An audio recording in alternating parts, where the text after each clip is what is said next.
उपमुख्यमंत्री अजित पवार यांना नागालँडमध्ये धक्का बसलेला आहे। नागालँडमधील अजित पवारांच्या राष्ट्रवादीचे सर्व 7 आमदार सत्ताधारी एनडीपीपी पक्षामध्ये सामील झालेत, ज्यामुळे मुख्यमंत्री नेफ्यू रिओ यांच्या नेतृत्वाखालील पक्षाला 60 सदस्यांच्या विधानसभेमध्ये पूर्ण बहुमत मिळालंय आणि याच विलीनीकरणामुळे नॅशनलिस्ट डेमोक्रॅटिक प्रोग्रेसिव्ह पार्टीच्या आमदारांची संख्या आता 25 वरून 32 झाली आहे। शरद पवार यांच्या राष्ट्रवादी काँग्रेस पक्षात फूट पडली आणि त्यानंतर नागालँड युनिटनं अजित पवार यांच्या नेतृत्वाखालील राष्ट्रवादी काँग्रेसला पाठिंबा दिला होता।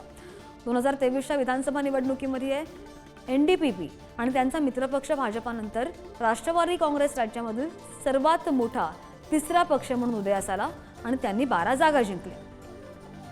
त्या काळामध्ये ते मला 2-3 महिन्यापूर्वी भेटायला आलेले होते। त्यांची तिथं अजिबात त्या बाबतीमध्ये कामं होत नव्हती। त्याच्यामध्ये मी तिथल्या काही वरिष्ठांशी मुख्यमंत्र्यांशी वगैरे बोललेलो होतो। त्याच्यात अस्वस्थता होती, ही गोष्ट खरी आहे। मी पण आज सकाळी मी 2 दिवस आजारी होतो।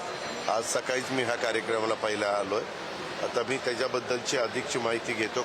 अरे बाबा, ज्यावेळेस साथीच्या साथी जातात त्यावेळेस पक्षांतर बंदी कशी होईल, त्याच्यामध्ये 2/3 वगैरे त्याच्यात काही नियम आहे, त्याच्याबद्दल आम्ही चर्चा करू, कारण शेवटी सगळ्यांनी मिळून असे निर्णय घ्यायचे।